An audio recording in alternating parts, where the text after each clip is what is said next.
This video did not necessarily go as planned. My initial plan was to vlog my experience while reading What Hunger by Kathryn Dang and giving you guys live reactions throughout it.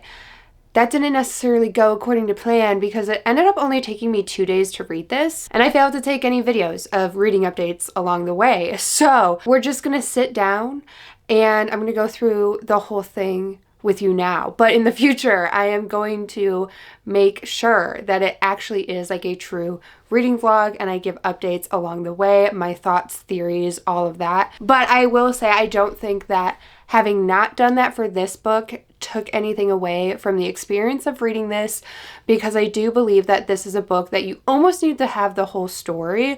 Like there's a little bit of tiny theories I had along the way, but it's not like that type of story. It's a very slow moving coming of age type of story. So I will start this video with a quick review of this book, and then I'm going to go into the spoiler section and I'm going to go through each chapter one by one and kind of discuss the themes, what I had thought or what I felt during particular chapters and all of that. So hopefully this goes okay, because this is my first time attempting to do a video like this as well. That said, also, I technically read this book like 3 weeks ago. So also is not ideal to be kind of removed from this book, but that's just the way that it went this month. The weekend that I planned on doing this video, my daughter got sick. The weekend after that, I got very sick. I'm still a little bit sick, but so it just didn't really work out very well for me to talk about this as soon as I finished it, unfortunately. That's why I'm going to be sure that the next book I do for a spoiler vlog will truly be a spoiler vlog and will not just be a sit down for the whole time. To start with a non-spoiler review, we follow a main character named Ronnie, and she is 14 at the beginning of the book, and she is entering high school, and she's in this very transformative period of her life, very transitional period of her life, where she's entering high school, and then alongside her, her brother is entering college. And the book starts off with the summer before Ronnie enters high school and Tommy goes to college. They're also the children of Vietnamese immigrants, so culture comes into play a lot here. This idea of being a first generation Vietnamese American person, they very much are the translators for their parents, and they kind of are that bridge of their parents' Vietnamese culture to the American lifestyle that they have only grown up with. And they don't really know much of their parents' background. They feel very disconnected from the culture, and there's this very underlying identity crisis type of thing. And Ronnie very much feels pulled into not being Vietnamese enough, but not being white enough, still being very alienated in a lot of situations on either side. That also leads to a more complex and dynamic relationship from both Ronnie and Tommy's relationships with their parents. The parents tend to be a bit overbearing, tend to be a bit strict, and there's a lot of emotional divide. They don't know much about their parents' upbringing, and they don't, talk about emotions very much, and it's just very cold at times. And they both have a different version of a difficult relationship with their parents, and that's explored throughout the story as well. That said, during the summer that this book opens up with, tragedy strikes, and Ronnie's life is completely flipped upside down, and Ronnie ends up going on a very rage-fueled journey, we'll say, and all of those things end up coming into play, where it's this coming of age,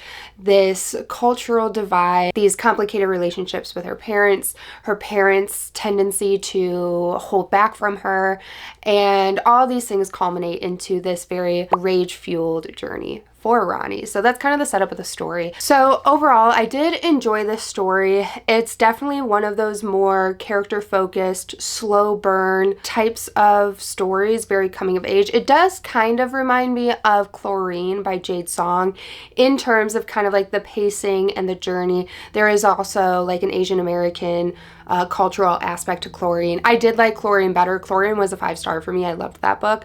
But this does kind of remind me of that with the same kind of melody that the story provides. And it also is a coming of age horror story. And we do follow a young girl. I did not expect to follow a young girl. I don't know why. I knew it was coming of age, but I thought it would be still an older character. So I was a little bit surprised by the fact that we were following a 14-year-old. So, and this is an adult book, but I guess Chlorine's that way too, actually, now that I think about it. But I was, for whatever reason, not expecting that and was surprised by it. It doesn't change any of my feelings toward the book, but that was just something that happened. But I did really enjoy the themes that were explored. There's definitely some feminine rage, and it goes a little bit more generationally as well, which I did enjoy that aspect. I did really enjoy the conversations and the commentary on the cultural identity. I always love when something like that is within a story, so I enjoyed those aspects. There is an aspect of grief that I thought was really well explored as well, and it has a lot to say about not really knowing who you are and trying to figure out who you are, kind of displaying yourself one way towards certain people, but secretly kind of being a little bit more of a different type of person, that kind of thing. It's very much about how we present ourselves and how we allow people to perceive us and how we potentially mask sometimes, and the secrets that we hold that would really change the way others would perceive us or what they would think of us in general. So it has a lot to say about identity in general, cultural identity, of course, woman and girlhood identity, and all of that. And again, the exploration of these complex parental dynamics. That's something I do enjoy as well. It did also tie in some religion, which I didn't expect, but some religion comes into play as well. So I will say I do feel like overall this had a little bit more of a pacing issue for me.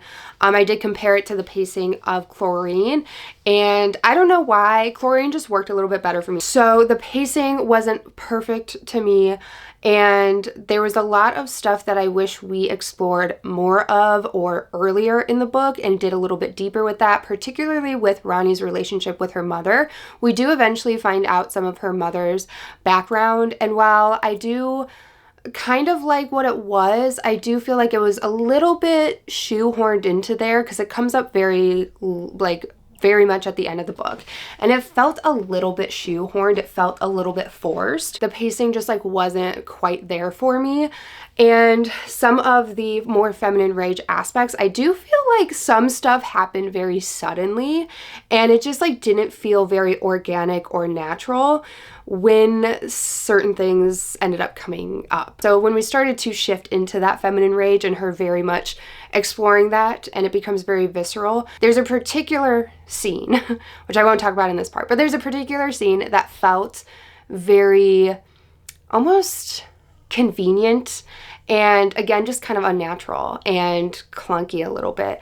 So yeah, there was definitely an overall pacing and plot point thing that I had issues with, but I did really enjoy Ronnie as a character.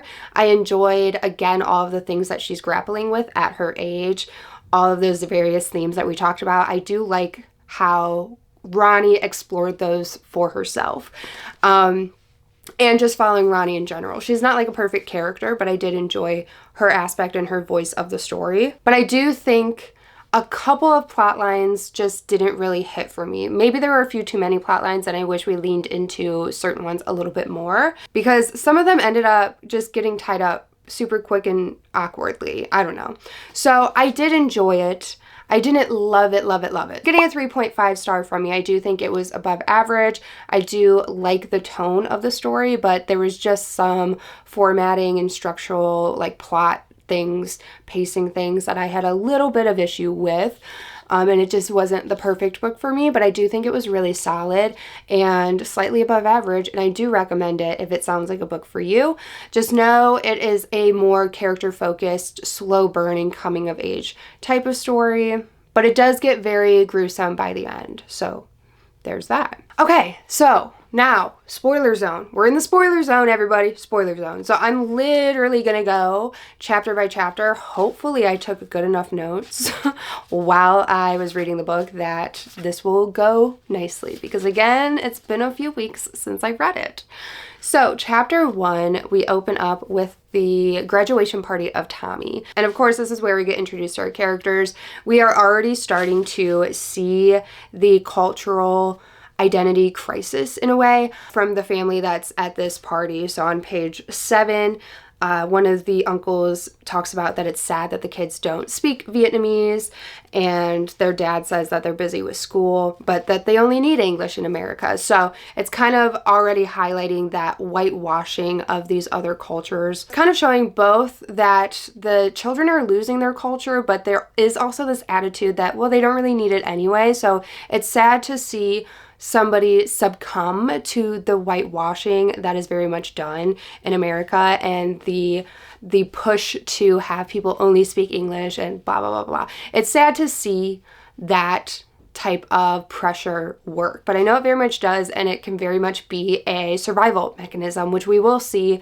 some more survival mechanism types things throughout the story. So that was something I liked that was a little bit more subtle, was the survivor aspect. I guess it wasn't very subtle because by the end with her mom, but you know, at least in the beginning, there was this subtle wink and nod to this survivalist mentality that you have to just kind of form and be what white America wants you to be. So not gonna lie though, the end of the chapter, I thought she was gonna walk into the garage or something and Tommy was gonna be hanging. I was already immediately like, something's off here. Tommy seems a bit morose or something, and he seems a bit melancholy, a bit too reflective for me. So I thought he was gonna be like hanging in the garage when she went out there, but it doesn't happen. That doesn't happen that way. But as we know, he does eventually die. But I did think that it was going to be by his own hand. I'm glad it wasn't. I was a little bit nervous for that. So then we get into chapter 2.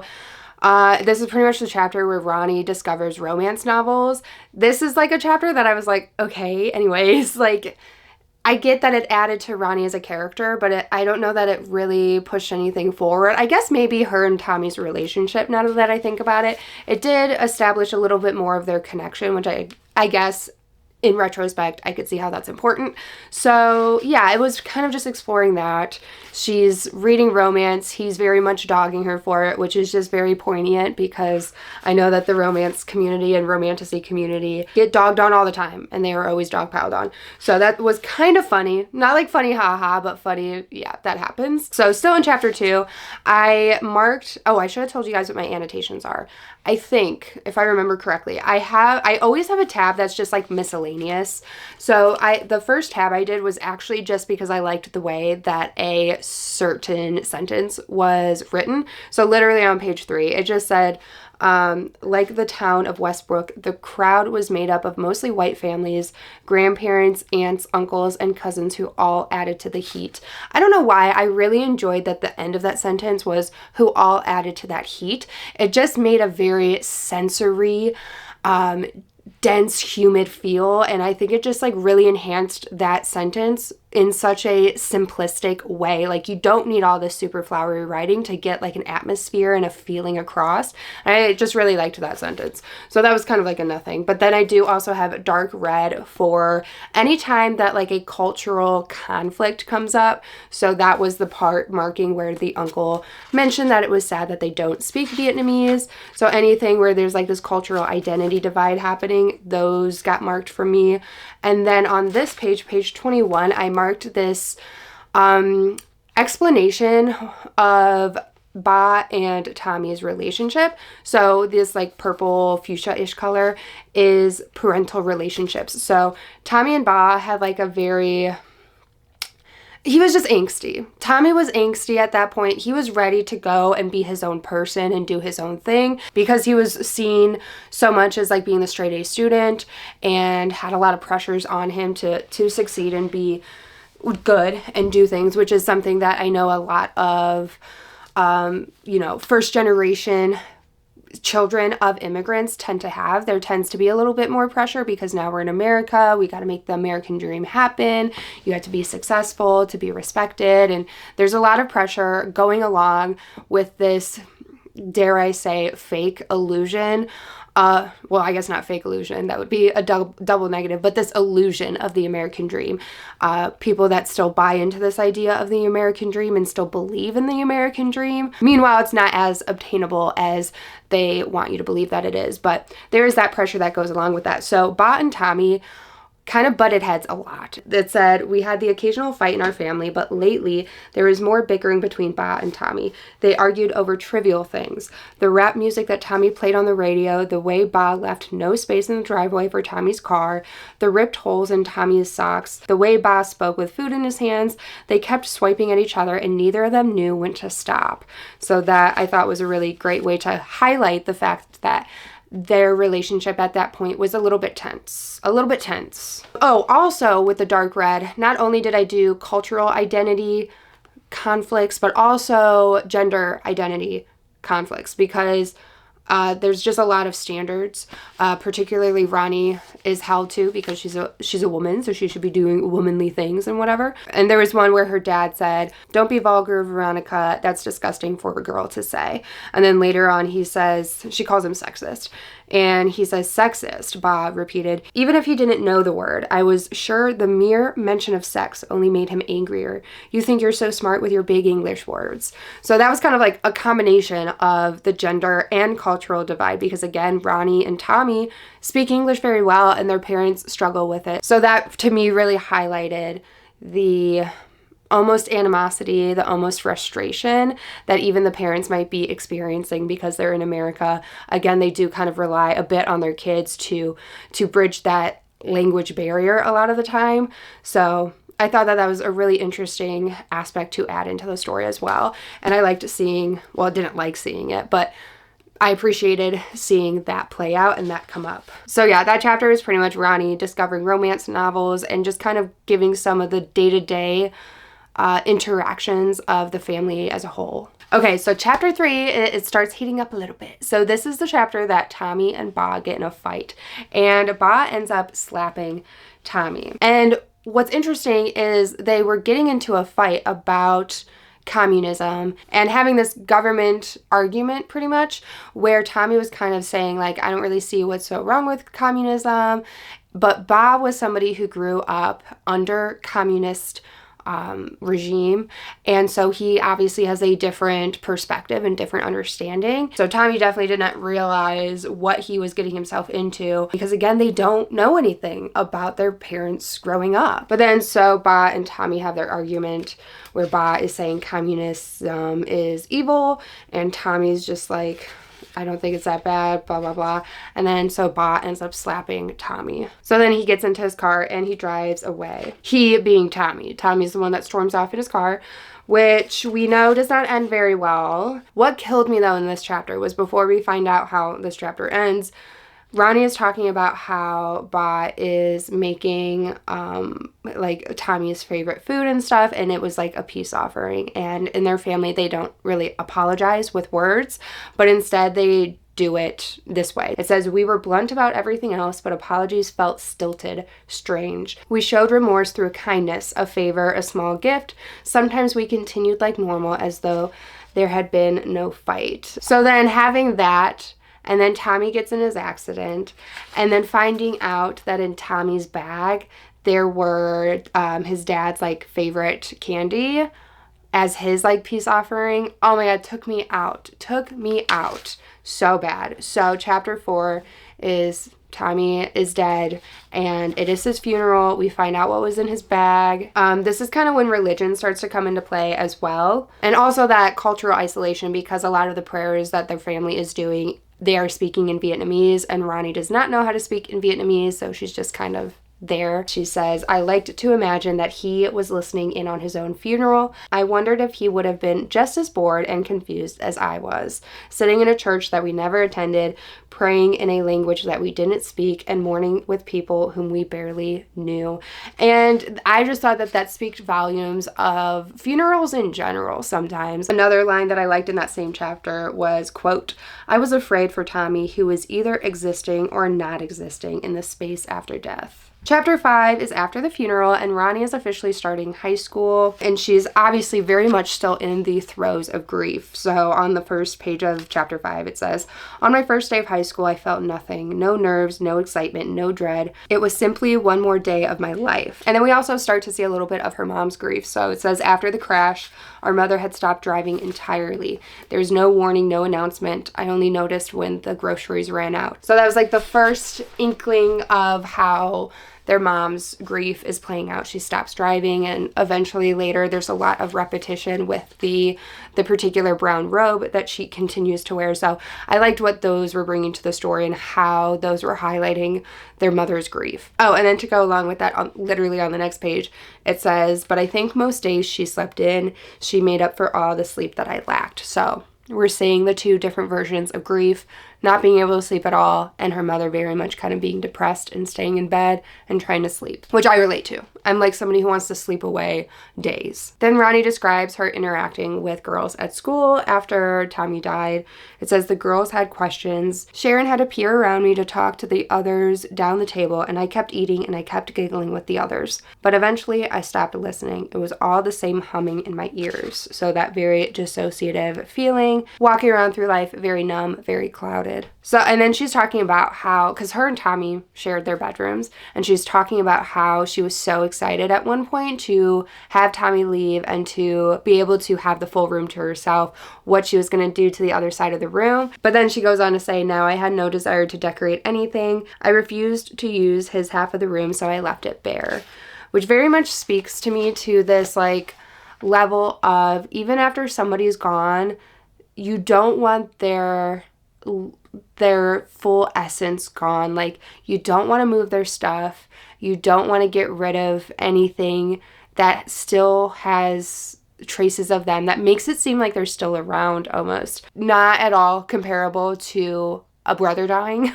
But when my cat died, my soul cat died, I did not move her food bowl for like 2 months, and her food bowl just sat empty and unused in my kitchen for 2 months before I could bear to even think of moving it. And it can kind of feel like the cutting off the last attachment that you have to like really decide, they're not around anymore, they're not going to use this, I'm going to get rid of it, or I'm going to move it, or I'm going to store it. It's just very much letting go of that last physical manifestation of them.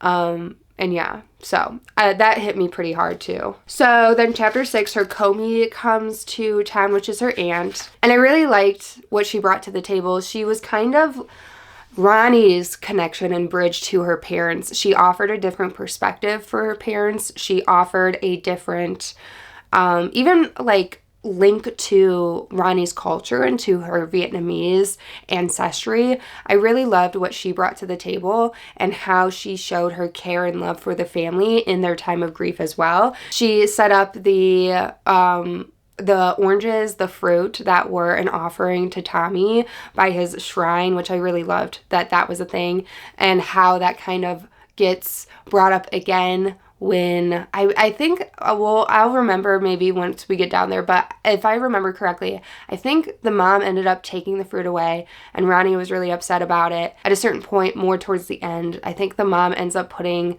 a plate of full dinner by Tommy's picture. So it was kind of like, initially her mom was trying to resist that practice because it's a Buddhist practice, which comes into play with the background of the adult characters in this book and their upbringing.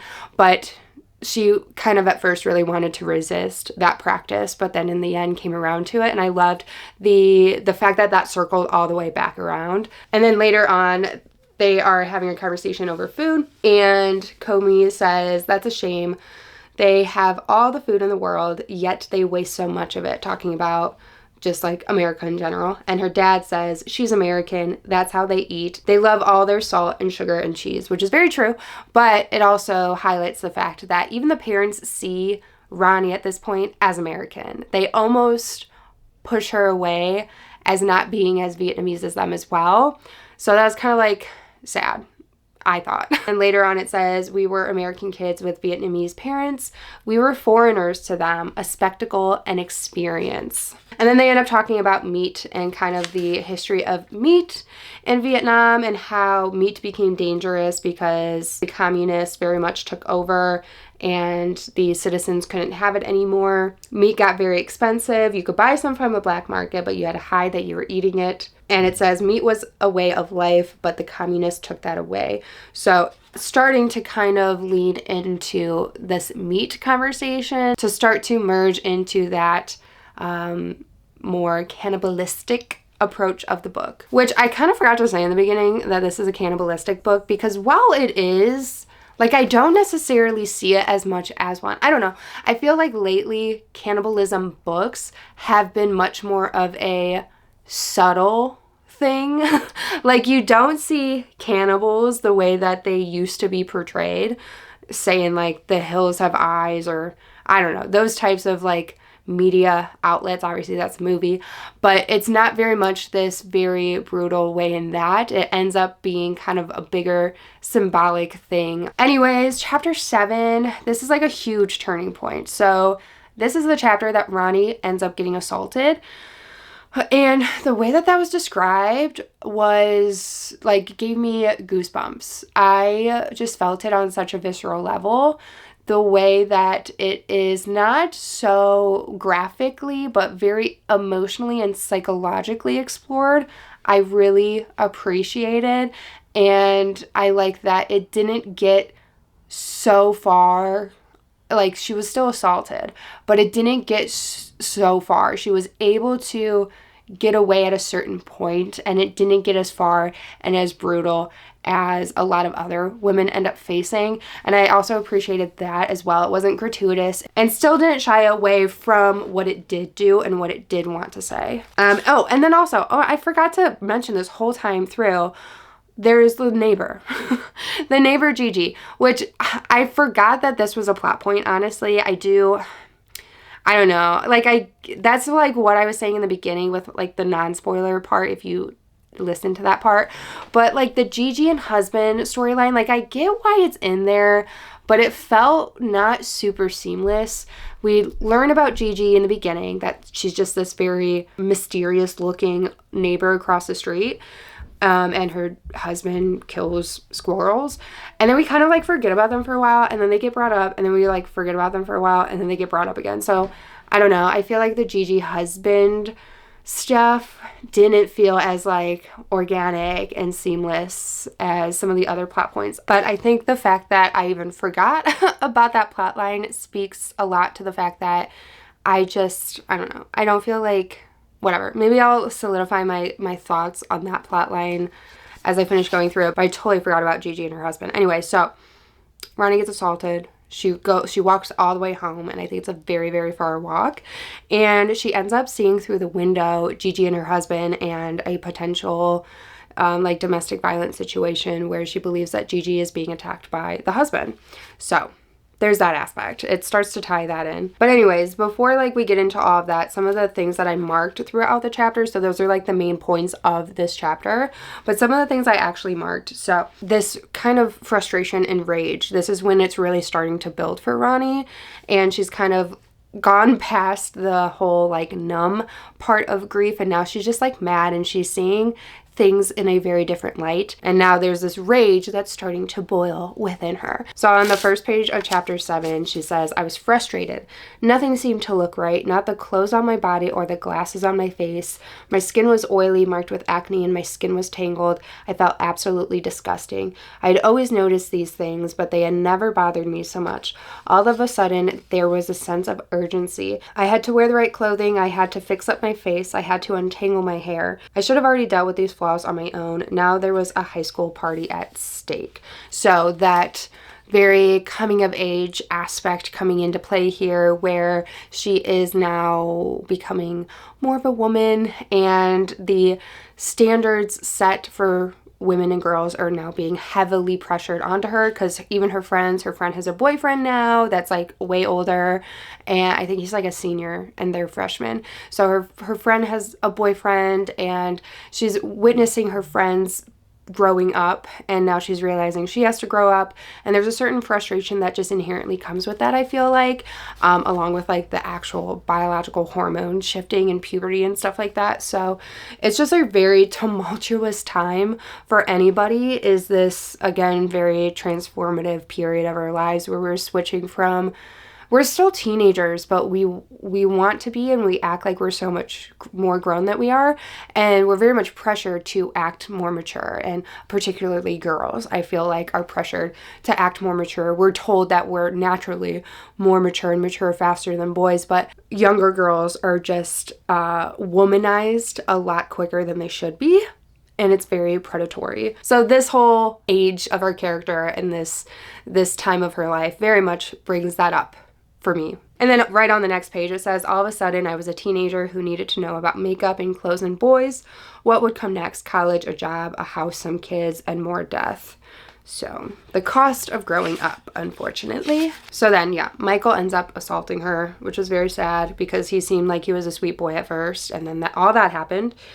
And then she's walking home. Oh, I forget. She was walking home, and then a man in a red car pulls up to her and is pretty much like saying, do you need a ride? Like, it's raining outside. I won't hurt you. And she's like, but what if I hurt you? What if I chew off your ear? Which is very foreshadowing of what ends up happening. But she does end up turning down that particular car ride with that man. But obviously he comes back. He comes back around. So that was just kind of preluding to that. Oh, and then so after she gets assaulted, there's a moment where she says, my eyes got wet. I knew I was about to cry, and I felt guilty about that because I had yet to cry for Tommy, who was dead and gone. So I just thought that was an interesting aspect to throw into that, where she is kind of grieving her own innocence, her virginity, the fact that she hasn't been violated before. She's about to cry, thinking on that, but she has yet to cry over Tommy, which there's no right or wrong way to hold grief and to grieve for somebody or for something lost. So I don't know, I just thought that was an interesting conflict that our character had. I don't necessarily have anything to say about it or any like opinions, other than I thought that was a really nice adage to the character conflict. So then we get to chapter 8. So the main points of this chapter is family visits, and Ronnie has a run-in with Gigi's husband. So that ends up happening as well. He's very much a asshole. Pretty much he's an asshole. He's a cruel man. So that was that interaction. Oh, and she wakes up, she's hungover, and it says, all I knew was that the night had been cruel. That feeling lingered with me the way a nightmare would, even if I couldn't recall a thing. My body was still tense and scared and confused. So I if I remember correctly, I don't know that she fully remembers like the assault, or maybe like just the whole night. She was very, very drunk when Michael was assaulting her. And she just very, almost luckily, unfortunately, but luckily, kind of had a very clear moment, a moment of clarity where she said no and left. But anyways, I like that this was added because it's very much how our bodies, even if our minds don't hold on to like the trauma or stuff like that, our bodies very much still do. And almost this constant trigger of fight or flight is still within us, even if the immediate danger, like even if what the trauma or event isn't actually playing out in front of us, or there's no seemingly immediate danger, our body holds on to those responses. And I think that's a very important conversation to have. So I like that that was included. And then her groin area hurts. So it says, that was the reminder. The night had been real. It was my own fault because I wanted to go to a party because I had not wanted to be left behind, which speaks to the fact that victims end up blaming themselves, while other people end up doing a lot of victim blaming. And it's just like a really sad thing that happens when it shouldn't happen, but nonetheless it happens. A few lines later it says, I wondered if this was adulthood. The things you wanted would always lose their sheen, or they would disappoint you completely. There was no point in having high expectations or elaborate dreams because things would never turn out the way you wanted. Optimism was for the youth. And then she watches her dad and her aunt interact, and Comey is able to very much bring out this fun, childish side of Ba. So again, that's how she very much acts as a bridge to Ronnie to kind of get a better idea of who her parents are outside of just being her parents. And then there's a few other instances of Comey very much acting as almost like an interpreter, but an interpreter of like psyche and personality traits, an interpreter of what her parents are doing, but what they mean, what they feel, where that's coming from. She kind of gives a lot of context for Ronnie that Ronnie was previously missing. Another line that comes up that aligns with what I was saying earlier about having this very survivalist mentality when it comes to kind of fitting in and what's the word I want? When you like just kind of become embedded by the culture you're trying to be part of, or to like just not stand out from, I guess. But it says, Tommy and I had been taught to be careful around other people, especially those who weren't Vietnamese. We had to give them no reason to hurt us, to bleed us of all we had. So very much grown up with this survivalist mentality of don't trust anybody unless they're Vietnamese, but also don't give anybody a reason to target you. So then at the end of this chapter is where Ronnie kind of almost stakes out the meat market, and she's eyeballing it, but she doesn't like go in or anything, but she starts to notice the meat market, and her cravings are potentially starting to, come up. So then chapter 9, the rage is really boiling now. The rage is really boiling. They go to church, and then they end up having dinner with a priest. So I don't really, there was this tie-in with religion, but that's another aspect I don't feel was delved very deep into. I do feel like there's a bigger conversation there. The whole proselytism of Christianity, the widespread of trying to force Christianity as like this global thing. And in a lot of ways it was very successful. So Christianity is very much far spread internationally across so many different cultures. So I feel like there is a broader conversation that could be had there where Christianity should be bringing these people together and be like this solid foundation and this common denominator and common culture-ish, like religion culture, I guess, this common thing that people thread together with, but there's still, at the end of the day, divides among that. Should bring them together, but it still is completely almost separate and segregated in a lot of ways. I don't know if I'm making a point here, but something like that. I feel like there's maybe something within that territory that I don't have quite all the words for or all of the thoughts for, but there's like something there where I realize why religion was brought into the story and like the points it was making where it made them. I do think that there is like another overarching conversation there that I don't quite feel attached to, I guess. Also, like anytime religion is brought in, it depends. Like if we're talking about religion, I almost want that to be the core of the story and talking about religion and religious horror and stuff like that. I don't necessarily like when it's just an added element that's not like fully fleshed out. Like I don't like religion being brought up for the sake of religion being brought up or something like that. That if I'm seeking out religious horror, I want that to be the main focus of the book, pretty much.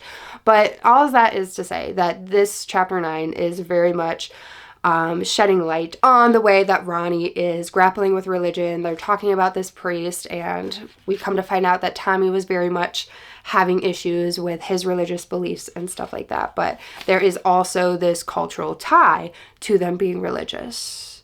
And their aunt goes to churches and stuff like that. And there's this big community to be had specifically with the Vietnamese churches, the Vietnamese Christian churches. So there is that conversation. But what is very important and integral in this particular chapter is that the priest introduces Ronnie to a type of Vietnamese meal that has raw meat. And that ends up very much stirring her interest, I guess, and she eats the raw meat for what it is, and there's like an argument that plays out, and Ba's saying like you're disgusting and blah blah blah blah blah.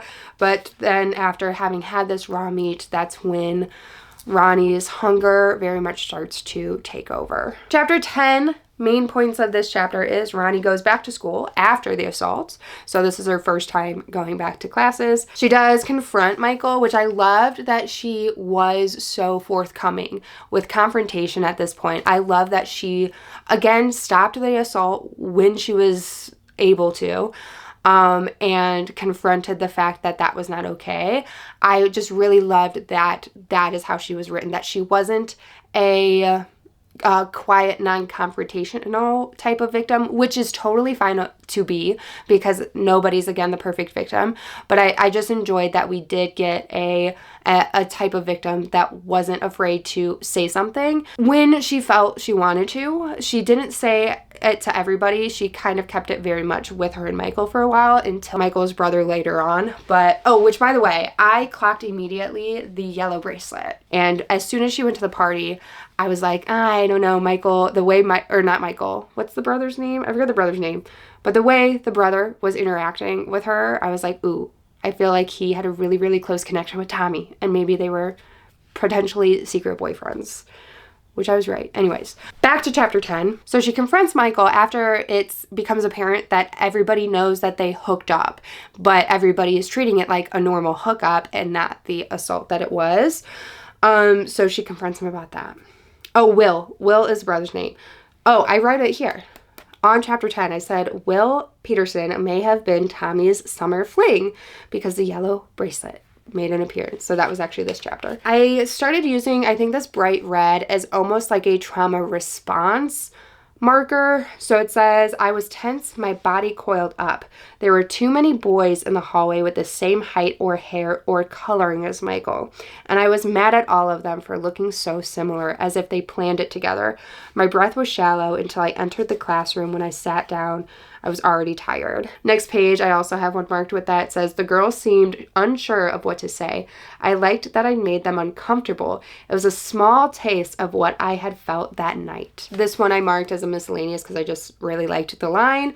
Quote, because angry tears and sad tears all look the same, and I wouldn't let myself bawl right there in the classroom.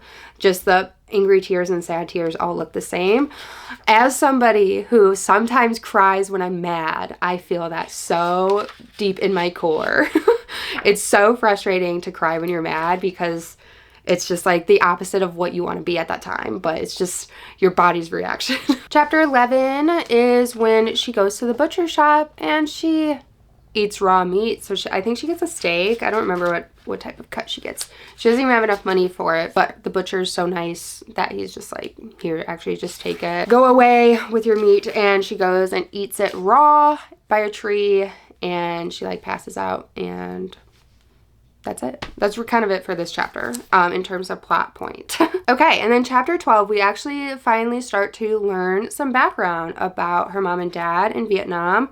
And her mom ended up, I don't even know if it's this chapter that we learned the full thing, actually, but we end up finding out that her mom actually was in quite a wealthy family that was very, like, pretty powerful compared to Ba, who was very poor, both him and Komi. So they were very much kind of like surviving, and their mom was very much able to kind of flourish a little bit more. She was in a gated, huge house, and they kind of saw each other through the gate. And then there's a little bit more notes on grief, particularly with the mom.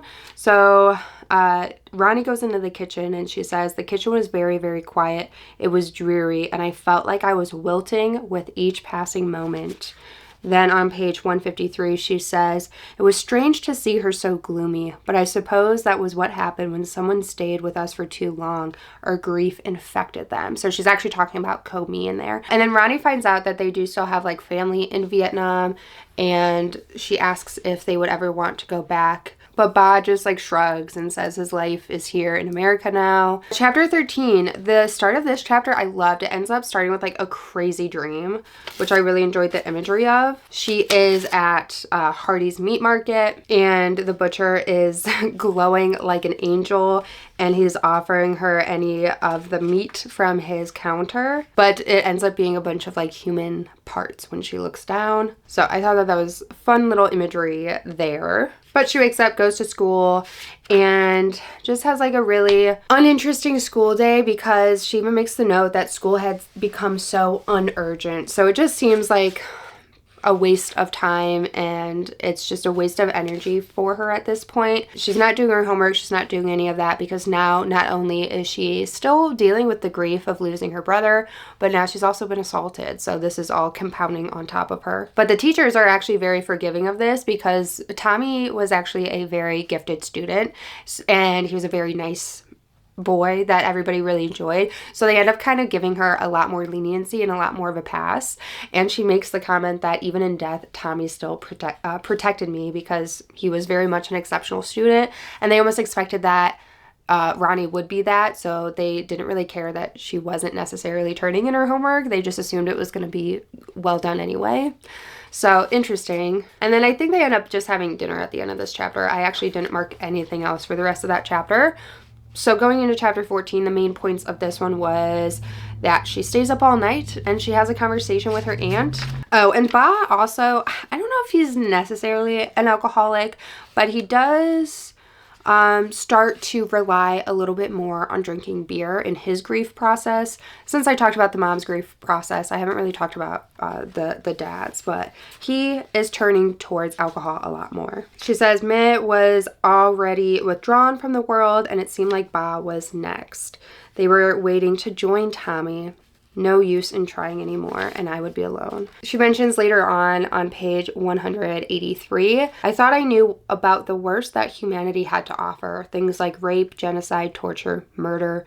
Big, grand, awful things. I had a suspicion that I tasted some of them myself. But there were smaller, everyday evils. I would find them down the road, at the mall, in the cafeteria. They were pernicious, easy to overlook, and the real evil was that there would be people who would never stop suffering. The evil they endured was part of their routine, like brushing teeth or fixing hair. It boggled my mind that the world could continually be cruel like that. It seemed inhumane, and I realized I would never stop learning about the ways people fail each other. Oh, and then Michael ends up getting a girlfriend, and Ronnie is watching this. She makes the comment that the girl would get a sweet, loving Michael.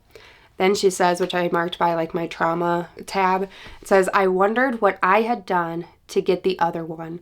What made me worth so little kindness?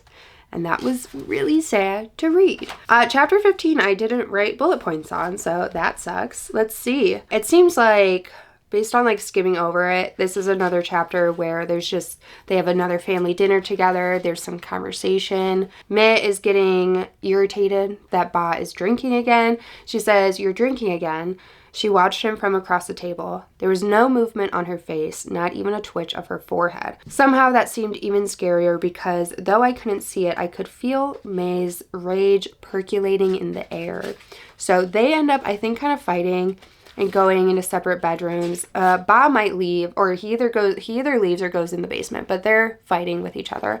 And then so it's just Ronnie and Comey, and they are doing the dishes, washing the dishes. And the chapter ends with Comey saying, it takes work to be happy.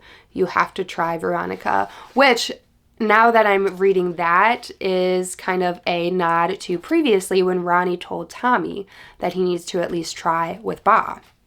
So I'm just making that connection now. Also, I just realized I forgot to mention, because I didn't mark it at the time it happened, but in an earlier chapter, I don't know if it was before or after Tommy died, honestly. I think it was before Tommy died. Ba shares a story. It's almost like this, like a rumored story about these people, these Vietnamese people that went out on a boat, and one of them ended up like eating all of the other ones or something like that. There's like a whole story, the whole lore that is brought up, which I didn't mark at the time because I didn't realize it was going to come up in the end. But as I'm like going through this the second time after having read it all the way through, I can see how so many things and so many aspects of this book did circle back around. So that obviously ends up circling back around when we find out that that story isn't actually like fake or a rumor. It was tweaked a little bit, but that person who survived and did cannibalize a couple of the other people that were stranded was actually Ronnie and Tommy's mom. So again, very much survivalist instinct. But moving on, chapter 16 is the chapter that Ronnie officially attacks somebody and cannibalizes somebody. Not like super crazily. So far up to this point, she's just eaten like raw animal meat, and very little of it, honestly. But so the guy with the red car. I believe his car was red. The guy with the car that initially offered her a ride when she was going home after her attack, that guy ends up making an appearance again. So it circles back around. He shows up again and offers her a ride again. And this time she decides to take it. And she is having a conversation with him. And he, of course, like, goes to touch her thigh, be super inappropriate. And so she lunges at him from the passenger seat to where he's sitting in the driver's seat, takes a huge bite out of his neck and his throat. She ends up taking a couple more bites out of him, and then he just like jolts fully awake, like he was not dead like she thought he was. So he's just like freaking out, and she just like walks out of the car and he drives away. And that's that. So yeah, it happens pretty fast and we move on pretty fast. Next chapter is then her aunt ends up actually leaving and she has a meeting with the counselor. So those are like the two biggest plot points of this one, but it's more so again about their conversations and what they're talking about. But she's in school and she is watching Michael, and she says, I waited for Michael to turn around. I would taunt him and I would glare, and I would teach him that I was his ghost, there to haunt him and to deny him peace. I would remind him of what was coming, a feast just for me. So at this point, she's planning on eating Michael. So that is her plan. She says, quote, I had been ripped open by him. That night lingered in my body, and it would not leave me just because I had chosen to ignore it. It slept in my cells, dormant like a virus, and I knew that days or weeks or years down the road, it would flare, ravaging my system until I could barely move. Chapter 18, the biggest plot points and developments of this chapter is actually the point where the mom is looking at the altar of Tommy's, and that's where she like talks about the fact that Komi and Ba were raised Buddhist, and I already talked about that, but this is where the chapter they actually have that conversation. And I didn't really mention before, but Komi and May kind of had a little bit of a tense relationship at times, but I think that they end up having a very mutual respect for one another. So I really liked the subtle development of their relationship as sister-in-laws. I liked that aspect, but they have that conversation. Ronnie has that conversation with her mom, and it makes the note that Tommy had never had the chance to learn about our father. Tommy, who loved his books and his stories, would have savored our family's history more than I did, but Ba seemed to think it wasn't worth sharing with us, his own children. So this kind of moment of realization that Ronnie has actually started to learn a lot more about her parents, and the fact that Tommy will never know that about them since he's no longer around. So that was really sad to me. But Ba is smoking in the garage, and Ronnie confronts him and kind of just wants to lash out on him. So she's saying like, you know, cigarettes are going to kill you. You shouldn't be smoking. And then there's a whole thing with the pizza because he gets a pizza, but it's absolutely not the type of pizza that their family usually gets. And so then also Ba and Meh end up fighting over this pizza and that kind of thing.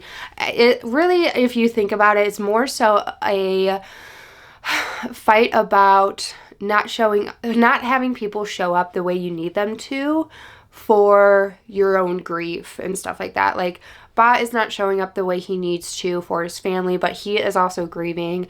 May is not showing up for her family the way she needs to, but she's also grieving. So it's really these arguments that are happening because everyone's having their own grieving process, and they're not really allowing one another into that. It's becoming a very isolated, individualized grieving process with each of them doing their own thing and expecting everybody else to do different things.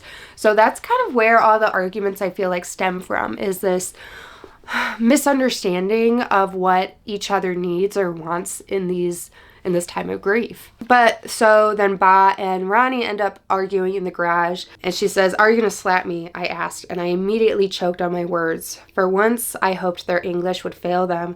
Sometimes I spoke too quickly to be understood, but Meh and Ba stared at me, their mouths hanging open. Oh, I said they were in the garage. They're not in the garage. They were just arguing at the table. Anyways, but May and Ba stared at me, their mouths hanging open. They looked at me as though I had been the one to smack them across the face. Because, yeah, that's quite a statement to make. Because there are moments where Ronnie kind of blames her dad for having slapped Tommy, which led to the fact that Tommy was out in his car that night. All right, almost there. We got like 40 pages left. I'm on my 4th battery for this video, but chapter 19, page 230. Main points of this chapter is that Ronnie is set on her revenge that she wants to seek on Michael. So she ends up seeking out and walking to Michael's house. But in the midst of doing that, she ends up discovering a car in a park. She goes up to it, and it's actually Will Peterson in the car hooking up with another boy. And that is where she connects the dots that Tommy was previously in a relationship with Will, and they have the matching yellow bracelets together. So that comes to light, and she ends up telling Will what his younger brother Michael ended up doing to her. And so they just kind of share this moment of silence. It's a little bit awkward for them, but they kind of just share in each other's secret for a second. She says, "Your brother fucked me. It hurt. I didn't want it." Will blankly stared back, his mouth open, but no sound came out. After a moment, I got on the bike and I kicked off, my legs cranking on the pedals. I sped out of the neighborhood toward the golf course and the world beyond. The cold air made my eyes water. My vision got blurry as hot tears burned down my face. I was alone again. So now there is at least somebody who knows what happened, other than just Michael. But that's how that chapter ends. So then she doesn't end up seeking out Michael. She ends up just going home. Chapter 20. But in the midst of her going home, she ends up actually seeing Gigi and her husband again. And they are fighting and hitting one another. The husband and Ronnie end up actually getting into their own altercation. It ends up being like a physical altercation where Ronnie's being held down by this man and is being choked by him. And the man all of a sudden stops. And it is realized quickly that Ronnie's mother actually ended up beating the man with a meat cleaver, and beats him to death. And as this is happening, Matt is splashed in blood, and she ends up licking some of the blood up. So full circle moment where Ronnie has been consuming raw meat and has recently attacked a man and ate some of his flesh and blood, and her mother licked up some blood in front of her. So then after that, they end up having the conversation where her mom shares with her full backstory and the fact that she was actually that person from that previously told story that's not so much of a rumor, and she actually did cannibalize. It was actually her who was supposed to end up being her husband, that she ended up having to cannibalize him in order to survive when they got stranded on an island after like a shipwreck of sorts. So yeah, they kind of like share in this moment where they have become so well, I was going to say so fueled by feminine rage, but Ronnie's mom, it's more so of a survival thing for her. Like, she had to do that to survive in a lot of ways. She was, like, mistreated in certain ways as well, but Ronnie's is a little bit more centered around that rage and wanting to lash out on men, the ones that are hurting her. Although, one of my issues at this point, since we're, like, getting to the end, one of my issues is that with just the way that the men that did die and the men that didn't die, I guess, that's kind of like my issue. The whole thing was centered of the fact that like Michael attacked her and assaulted her, but Michael doesn't get what he deserves. Michael doesn't get the revenge. Instead, she gives it to this random stranger, although he did start to kind of like cross the line and be inappropriate with her, for sure. I'm not saying he's like innocent, but I'm just saying having him in there felt like almost a convenience. It just, again, it just didn't feel super seamless to like have this happen. And the fact that that man actually lived. I don't really remember what ended up happening, like if he just decided not to go to the police or something, but like the last we know of it, he lived. And then so like the neighbor ends up dying too, which again, he's a piece of shit. He's an asshole. Like he was attacking Gigi as well. So yeah, like he deserved something, but it just felt like not misdirected, because again, they deserved it, but like from somebody else at the same time. You know what I mean? Like Ronnie didn't get the revenge she sought out on her own assailant, but then she also took somebody else's revenge potentially from them. Like Gigi maybe should have been getting it from her husband, like should have been able to be the one to like get revenge on her husband. I don't know. It just felt a little bit clunky, I guess. I don't know how else to describe it. I don't know. Like just I wasn't attaching as much to those particular plot points and the fact that it played out the way it did, but I also can't put into words what exactly I potentially had an issue with, other than that I feel like the full scope of her revenge and violence and anger, I just feel like ended up being directed where I didn't expect it to be directed, and didn't get directed where I more so wanted it to be and where it made more sense for her personal story and like trauma. So I don't know. I don't know how I feel about how everything ended up playing out. Just a little bit too many convenient things with like the stranger, and then we end up finding so much about the mom at the end, and they finally connect at the end, and I don't know. It didn't feel cohesive all that much to me. It didn't feel necessarily logical the whole way through, or like it at least flowed and made sense and everything was kind of like coming together. It just felt kind of forced together, I guess. But anyways, I'm kind of getting ahead of myself. But so they kill Gigi's husband, and her mom's telling her about her backstory finally while they're also disposing of the body. So, I mean, that's kind of funny to think about the fact that her mom is finally telling her all this stuff about her and how she survived and this, that, and the other, and they're also simultaneously cutting up this man's body and trying to dispose of it. But that happens. So they're disposing of the evidence while she gets the backstory. That is all of chapter 21. And then the final chapter, so that was the second to last chapter. The final chapter, chapter 22, I didn't even make any notes. But Ronnie ends up kind of going to school like normal, and they kind of carry on with their day somewhat normally. Her mom was like watching the neighbor's house all day, and Gigi ended up just kind of leaving the house, taking the car, and like hasn't returned since. So they just assume that Gigi's out doing her own thing now, and she's like finally free of the violence that she was experiencing from her husband. And that's kind of it.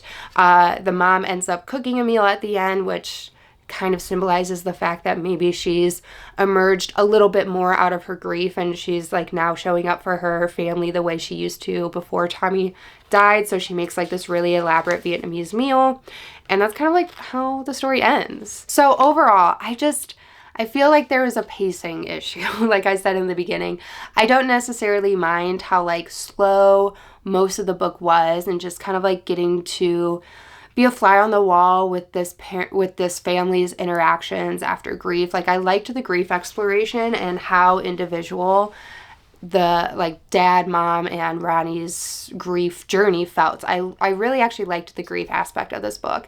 I think what fell apart more for me was the actual like cannibalistic and the violent parts of this book, because again, just some of it felt a little bit too convenient and didn't really make sense, and then things happened so fast, and then it was just like a bunch of stuff thrown at us at once, and then the book was over. I don't know. I had a hard time with the way everything ended up playing out. I don't know, just like the ending, how everything ended up playing out felt a bit clunky, a little bit rushed, and just overall not very smooth to me. So it was a little wonky at the end, in my opinion, of course. Although I will say, in going through this and reading more of those lines out loud and seeing how certain things circled back, I would consider upping this to a 4-star. I do still have a lot of issues with the ending and the way that certain things played out. But, you know, the main part, like the first 2/3 of this book, I think were done really well. And I think that there's a lot of really beautifully written lines, really interesting elements and conversations and discussions playing out with these family members, and seeing how they are interacting or not interacting and the context around all of that. And I think that the author did a really good job of really showcasing the emotional depth of these characters without like fully writing on page like Ronnie is sad, this is why she's doing this. Like you feel the emotion throughout this book, and I feel like it oozes with that emotional atmosphere very well. And I feel like like the author, Catherine Dang, did a phenomenal job of having us really feel what these characters were feeling at that time. And particularly through the lens of Ronnie. So even though there's this disconnect, especially in the beginning of the story, of Ronnie with her parents not really understanding each other to the fullest degree, you still like indirectly get to feel a lot and understand the dad and the mom pretty well, even though that's not the focus of the story. There's still a lot of really great character depth to them. So overall, like I said in the beginning, I did really enjoy this. And I did give it 3.5. I would consider it a 4-star now that I've gone through it a second time around. I didn't say in the beginning, but this book was actually gifted to me by my dear friend Carolina. It was actually a birthday gift. So thank you so much, Carolina, for gifting this to me. I will absolutely be keeping it on my shelves. Even honestly, even if I didn't like it, I would keep it just because the fact it was a gift is like so thoughtful that I would never want to get rid of it anyways. I do think some comparable books would be like Chlorine by Jade Song. Again, obviously I like that one a lot more, but I do think it has some similarities going there, as well as The Eyes Are the Best Part by Monica Kim. That one probably aligns a little bit more in terms of the fact it also deals with cannibalism. That one deals with Korean identity, and it's a little bit more heavy-handed with the more feminist, like misogynistic ideas and commentary within that book. It leans more into the cannibalism, but in a little bit of a different way, in a very particular taste type of way. It's eyeballs. She specifically likes the eyeballs. So I think that those are very comparable titles. I will say I do like both of those titles more than this one, but I think that this was also just a great adage. And I really did enjoy the fact that this was a included Vietnamese culture, because I don't think I read specifically Vietnamese culture before. I enjoyed that aspect a lot. So that's it. That's my entire review / analysis / summary of What Hunger by Catherine Dang. Let me know what you thought about it in the comments down below if you read it. If you haven't read it and you just wanted to listen to someone talk their way through it, let me know what you thought. Let me know what I can do to make these videos a little bit better in the future. Like I said, I do plan to have the next one be actually more of a vlog style rather than me just sitting here the whole time. But any suggestions I'm open to. Otherwise, if you made it all the way to this point but have nothing else to say, leave me a steak, like the meat steak emoji in the comments down below. And that's gonna be it for today's video. As always, thank you so much for spending some of your time with me while I sit down and talk about books. If you haven't yet, please give the video a like, subscribe for future content, turn on the bell notification, all the fun YouTube things that help your girl out, and I will catch you guys in the next video. Bye!